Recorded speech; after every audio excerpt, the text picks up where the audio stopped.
বিজেপির অনেক চাওয়া, এক হচ্ছে হিন্দু ভোট, এক হচ্ছে বামের ভোট, আরেকটা টার্গেট তোমাদের আবার আবার বলতে শুরু করেছেন বিজেপির রাজ্য সভাপতি, বিজেপির বিরোধী দলনেতা, টার্গেট মুসলিম ভোট।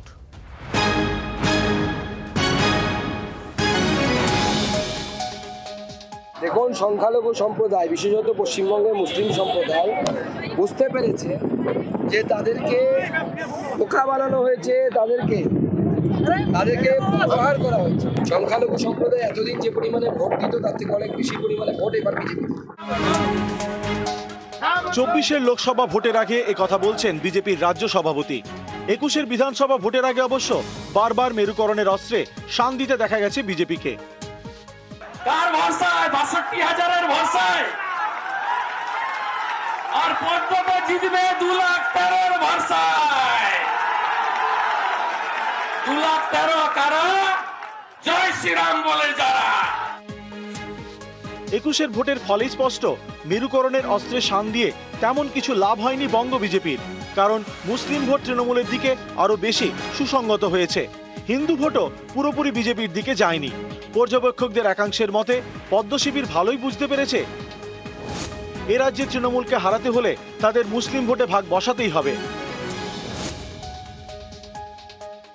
সংখ্যালঘুরা বুঝতে পেরেছে যে আজকের দিনে বিভাজন নয়, উন্নয়নই শেষ কথা, আর উন্নয়নের নরেন্দ্র মোদীর সমর্থক, তাই তারাও আজকে বিজেপির মিছিল। পশ্চিমবঙ্গের জনসংখ্যার প্রায় 30% মুসলিম, 25%-এর বেশি মুসলিম ভোটার রয়েছেন এমন বিধানসভা আসনের সংখ্যা 146। 21-এর ভোটে এই 146টি আসনের মধ্যে তৃণমূল জেতে 131টিতে, বিজেপির ঝুলিতে যায় মাত্র 14টি, একটি পায় আইএসএফ। এই ফলেই স্পষ্ট মুসলিম ভোটের প্রায় পুরোটাই গিয়েছে তৃণমূলের ঘরে, সেখানে এবার ভাগ বসাতে চাইছে বিজেপি। टीएमसी को घमंड है कि उसके पास एक निश्चित वोट बैंक है। इस बार मुस्लिम बहन बेटियां भी टीएमसी के गुंडा राज को उखाड़ फेंकने के लिए आगे आएगी। নিউজ 18 বাংলা। 30% ভোট, সেই 30% ভোটেও টার্গেট বিজেপির। কারণ এর আগেই আমরা বলেছিলাম দুর্নীতি আর সন্দেশখালি এই দুটো ইস্যুই করছে বিজেপি, সিএএ নয়। যাই হোক, এই নিয়ে আলোচনা করব। কার প্রশ্ন রয়েছে, কার উদ্দেশ্যে, এই নিয়ে অবশ্যই কার উদ্দেশ্যে? আমার প্রশ্ন হচ্ছে তৃণমূলকে, আপনারা কি সংখ্যালঘু ভোট নিয়ে কনফিডেন্ট, নাকি এখানে বিজেপিও ভাগ বসাতে পারে? আপনাদের কি মনে হয়? কৃষাণু মিত্র, কতটা কনফিডেন্ট? কারণ এইভাবে বারবার, আজকে থেকে নয়, সেই বিধানসভা, হ্যাঁ হতে পারে বিধানসভা সময় হয়তো ঠিকমতো ভোট পাননি, কিন্তু এখন তো প্রধানমন্ত্রী এসে বলছেন বারবার করে। আমি এই প্রশ্নটার উত্তর দিচ্ছি, তার আগে এখানে একটু বাংলা মুখের কংগ্রেসের কাছে। প্রতিনিধি হিসেবে অশোক যে কথাগুলো বলল তার পেছনে ওই বিজেপির মতো একটা হিপোক্রেসি কাজ করছে, যেটা আমরা বারংবার বলছি। বিজেপি যেই কথাটা তাদের দিলীপ ঘোষ সকালবেলায়, শুভেন্দু অধিকারী দুপুরবেলায়, সেই কথাটাই সন্ধ্যেবেলায় অধীর চৌধুরী এতদিন প্রেস কনফারেন্স করে আমরা প্রসঙ্গ থেকে সরবো না, আমরা প্রসঙ্গ থেকে সরবো না। ওয়ার্কিং কমিটির মেম্বার, খুব ভালো কথা, মুসলিম ভোট খুব নিয়ে ভালো প্রশ্ন, কথা, খুব খুশি হলাম, খুব খুশি হলাম। এবার বিষয়টা হচ্ছে, এই উত্তরপ্রদেশের ভাদোই সিটে এবার আমরা কন্টেস্ট করছি আমাদের প্রার্থী ললিতেশ ত্রিপাঠী। আমরা সেখানে ইন্ডিয়া জোটের প্রতিনিধিত্ব করছি।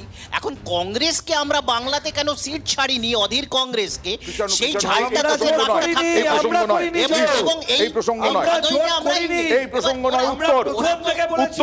জনতার উত্তর। এইভাবে ওরা চেঁচিয়ে চেঁচিয়ে বলেছে ওরা আইএসএফ এর সাথে জোট করেনি, কিন্তু বাংলার মানুষ জানে আইএসএফ এর জনতার প্রশ্ন, জনতার প্রশ্ন। সেই ভাই যে প্রশ্নটা করলেন, আমরা জানি কে কি আইএসএফ কোন জোটের সঙ্গে। এবার আসি, আমরা প্রথম কথায় আমার নেতা অভিষেক বন্দ্যোপাধ্যায় স্পষ্ট বলেছে, আমরা মানুষের ভোটের আস্থা রাখি, আমরা মানুষ হিসেবে ভোটারকে দেখি, আমরা ভোটারকে সংখ্যাগুরু বা সংখ্যালঘু হিসেবে, কাউকে কোনো তার জাত বা ধর্ম হিসেবে দেখি না। তৃণমূল কংগ্রেস আপামর বাঙালি ভোট চায়, তার উন্নয়নের লক্ষ্যে আমরা লড়ছি, তার উন্নয়নের দাবি নিয়ে আমাদের কর্মসূচি। মানুষ একদম। সালটা 2011, বক্তা মমতা বন্দ্যোপাধ্যায়, বিরোধী দলনেত্রী স্থান ফুরফুরা শরীফ। আপনারা 27%, এতদিন সিপিএম কে ভোট দিয়েছেন, এখন আমাদেরকে ভোট দিন, আমরা আপনাকে দেখব। মমতা বন্দ্যোপাধ্যায়। যে গরু দুধ দেয় তার লাথি খাওয়াও ভালো, বক্তা মমতা বন্দ্যোপাধ্যায়।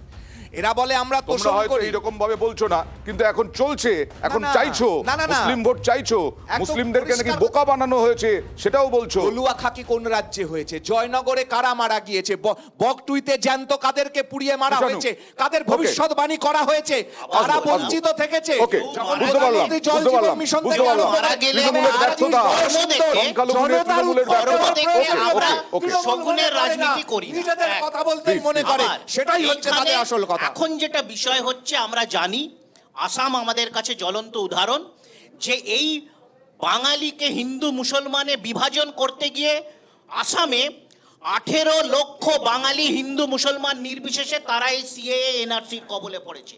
পুনরায় যে সিএএ আইনটা হয়েছে, রাজস্বী অস্বীকার করতে পারে তাদের কর্মী ওকে। বিভাস সরকার ওকে। 2019 সব বানানো গল্প অনেক জনতার হয়েছে, প্রশ্ন। সব বানানো এই গল্প নিয়ে আরো- অনেক আর কারো হয়েছে। প্রশ্ন? অনেক বানানো গল্প Please, হয়েছে। ওকে। এবার এবার ইউগান্ডা জনতার হনলুলু প্রশ্নটা ঘুরে আমাদের পশ্চিম জনতার বাংলায় দরবারে আসুক, আমরা পশ্চিম জনতাকে বাংলায় গুরুত্ব চুরি দিই, করেছে কিনা? জনতার প্রশ্ন নেব। নেতাদের টাকা তাদের কোথায়? উদ্দেশ্যে বিজেপিকে হ্যাঁ, এই রাজ্যে তৃণমূলকে হারাতে হলে সংখ্যালঘু ভোটটা আপনাদের বিশেষ করে প্রয়োজন। তো সেহেতু কি আপনারা সংখ্যালঘু ভোটের উপর বিশেষ করে টার্গেট করছেন? মানে আমার প্রশ্ন হচ্ছে সিএ নিয়ে কোনো দাবি করা হচ্ছে না, কোনো আলোচনা করা হচ্ছে না, আবার মুসলিম ভোট নিয়ে। সিএ এর সঙ্গে সংখ্যালঘু সম্প্রদায়ের তো কোনো সম্পর্কই নেই, তাহলে সেটা নিয়ে আলোচনা হবেই বা মানে কেন? CA নিয়ে কোনো CA যা প্রচার হওয়ার, করবে না CA তো তোমরা। আইন পাস হয়ে গেছে, সিএ হবে পরিষ্কারভাবে, মানুষ তো বুঝতে পেরে গেছে। শুভেন্দু আমরা তো অধিকারী টেলিভিশনের মানুষ পর্দায় সবাই দাঁড়িয়ে মিলে নয়। সংখ্যালঘু 30 সম্প্রদায়ের সত্তর মানুষকে হিসেবটা কি? বলতে শুনছি যে আমাদেরকে ভুল বোঝানো হয়েছে, আমাদেরকে মিথ্যে বোঝানো হয়েছে। এখানে সংখ্যালঘু সম্প্রদায়ের প্রসঙ্গ ওকে, আসছে কোথায়? কনিনিকাদি। বকটুইতে কারা কনিনিকাদি। মারা গেছে? কাদেরকে জ্যান্ত পুড়িয়ে মারা হয়েছে বকটুইতে? দলুয়া খাকি জয়নগরে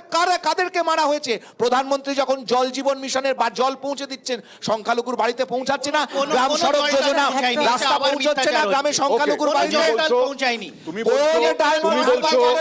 বলছো ওকে ওকে প্লিজ, তুমি বলছো সংখ্যালঘুদের কোনো সম্পর্ক নেই। আমি আসবো তোমার কাছে আরেকটা প্রশ্নে, তোমার কাছে আরেকটা প্রশ্ন আসবে। প্লিজ সবাই মিলে নয়,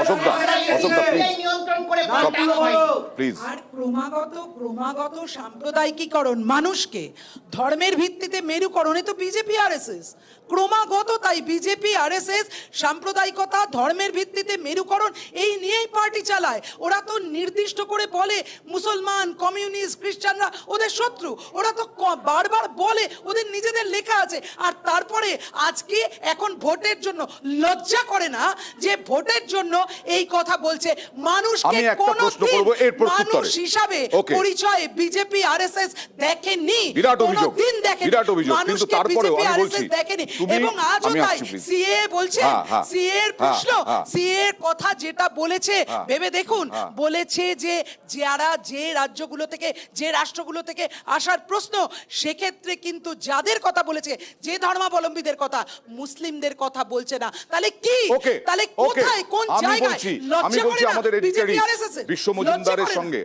অভিষেক বন্দ্যোপাধ্যায় 1-to-1 ইন্টারভিউ দেওয়ার সময় চ্যালেঞ্জ ছুঁড়েছেন যে এনআরসি হবে না বলে দিন, মোদিকে চ্যালেঞ্জ ছুঁড়েছে। তারপরেও তোমরা বলছো এখনো তো মোদি কোনো এরকম কোনো এনআরসি হবে না এরকম কোনো কথা বলা হয়নি। অমিত শাহকেও চ্যালেঞ্জ ছুঁড়েছেন।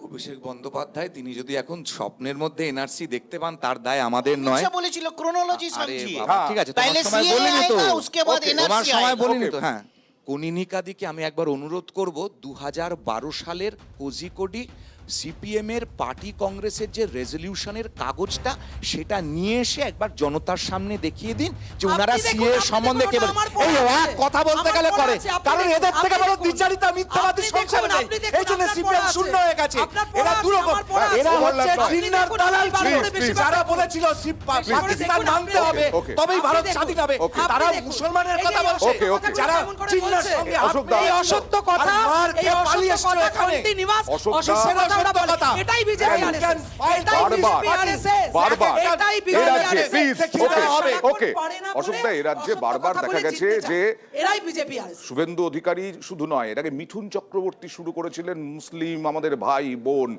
কিন্তু তার আগে তো স্পষ্ট বিরোধীদের অভিযোগ ছিল এদের মুসলিম ভোট দরকার নেই। এমনকি মহিলা ভোটও টার্গেট করা হচ্ছে, যাতে মহিলা ভোটে মুসলিম ভোট না পাওয়ার ক্ষেত্রে সমস্যা হলে মহিলা ভোট আছে, আবার কেন মুসলিম ভোট? অয়নদা, আপনার জনতার দরবারে যাদের আমি মুখ দেখতে পাচ্ছি প্রত্যেকে যুব সম্প্রদায়ের একদম তরুণ তাজা ছেলেপিলেরা, প্রত্যেকে।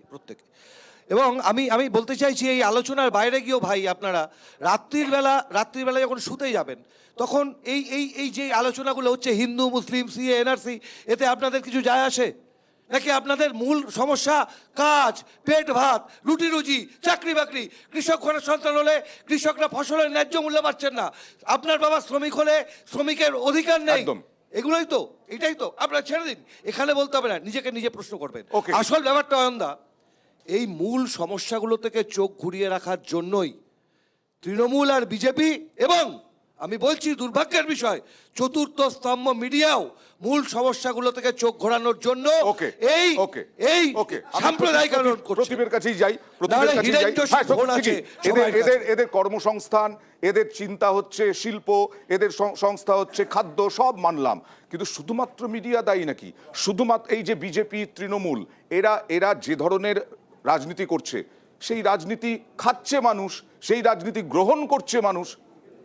সেই রাজনীতিটাকে বিশ্লেষণ করার কাজটাই মিডিয়ার, এবং সেটাই মিডিয়া করছে। কিন্তু আমি যেটা বলছি যে এই আলোচনাটাই যেখানে আসছে, এবং আপনি যেখান থেকে শুরু করেছিলেন নিশীথ প্রামাণিকের বক্তব্য বা মহিলা ভোট চাওয়া, মুসলিম ভোট চাওয়া, দেখুন বিজেপি তো ব্র্যান্ড মোদির ওপরে নির্ভর করে, এবং ব্র্যান্ড মোদি তো আত্মনির্ভর ভারত গঠনের কথা বলছে, অনেক যোজনা করেছে, অনেক স্কিলস করেছে। তাহলে কেন এখন সেক্টর স্পেসিফিক রিলিজিয়ান, কাস্ট, বাম ভোট এদেরকে আবার আলাদা করে বলতে? ব্র্যান্ড মোদির কাছে তো সবাই চলে যাবে। এই নির্ভরতা, কনফিডেন্সটা কি কোথাও কমে যাচ্ছে? সেই কারণেই কি আজকে প্রচারের আলোয় থাকার জন্য দুদলই চাইছে এটা? দুদলই চাইছে তো। আপনি দেখুন ব্র্যান্ড মোদি যখন এখন প্রশ্ন চিহ্নে, সেরকম আবার মমতা বন্দ্যোপাধ্যায়েরও কিন্তু একটা এই যে দ্বিধা, যে ইন্ডিজোটে থাকবো নাকি ইন্ডিজোটে থাকবো না, এখানে সিট শেয়ারিং করব না, ওখানে উত্তরপ্রদেশে ইন্ডিজোটের মুখ দিয়ে দেবো, এইটা দ্বিচারিতাগুলো। এই যে আপনি বললেন ব্র্যান্ড বিষয়টা, ব্র্যান্ড মোদি হোক, ব্র্যান্ড নিশীথ প্রামাণিক হোক, ব্র্যান্ড শুভেন্দু অধিকারী হোক, সুকান্ত মজুমদার হোক, বা তৃণমূলের যারা